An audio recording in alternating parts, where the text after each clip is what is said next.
How are tax returns chosen for audit?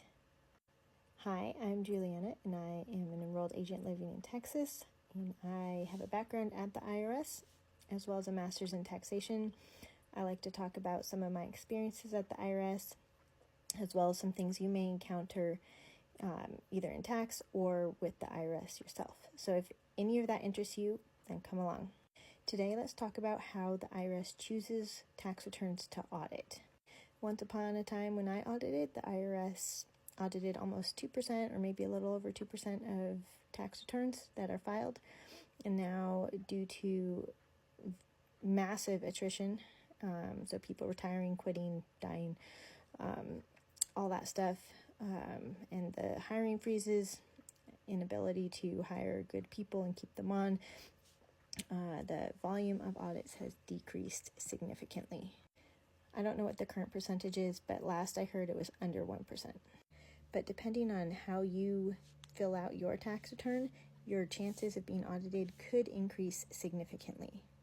Filing extensions do not increase your chances of being audited. The IRS looks for LUQ items, large, unusual, or questionable items.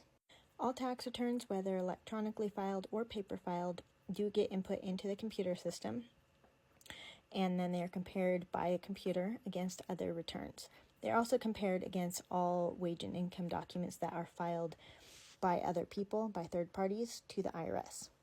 That process could take a year, sometimes a little longer, to do, but the computers that compare the returns to each other, that can actually be a little faster.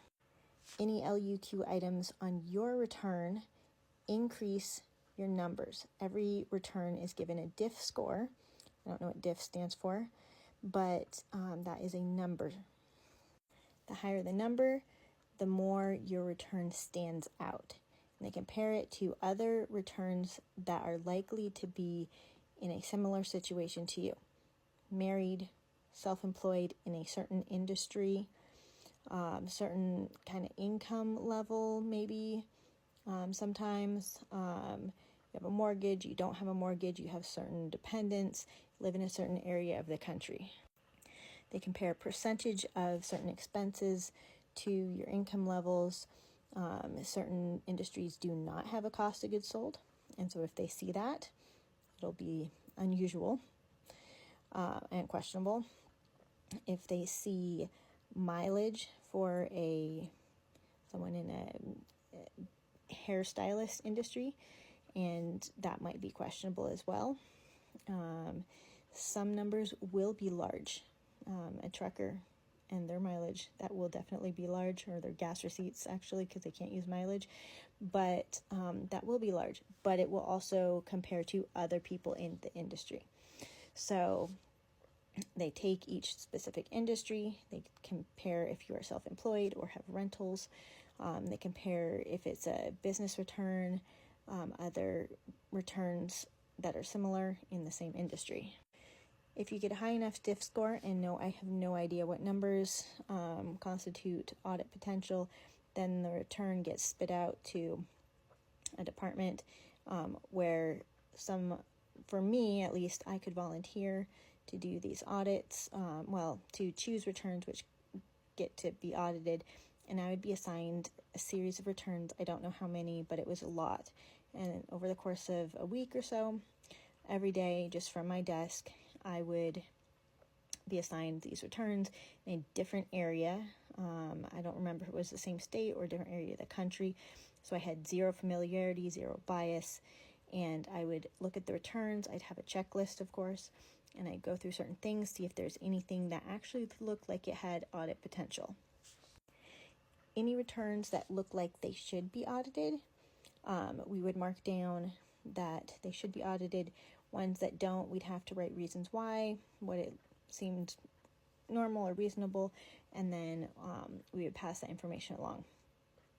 Our work would get then reviewed, and another determination would be made if we made good determinations.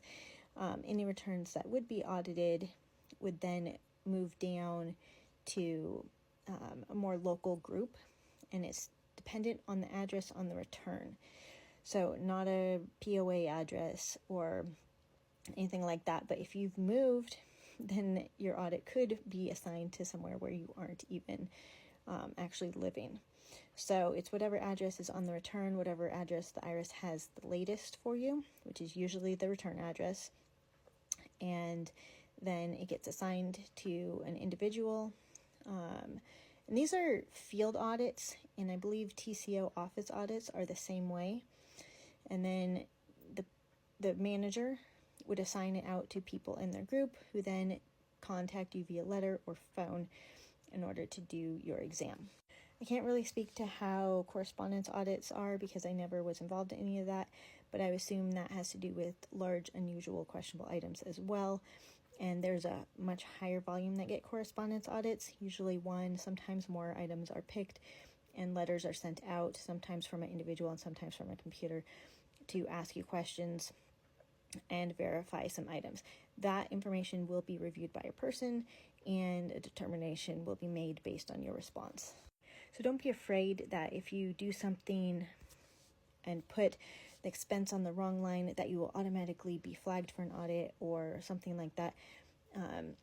Generally, people who have just straight W-2s, information that is also sent to the IRS, the computer system will just compare with what you put on the return, and if there's something that you missed, you'll just get automatic computerized letter asking you about it.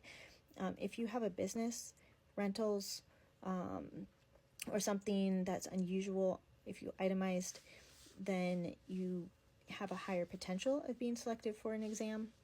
So just doing something that you think might, because you don't understand it, doesn't necessarily make you higher risk. So if you have questions about if you might be higher risk, talk to your tax preparer, because they may know if doing a certain thing may or may not increase your audit potential.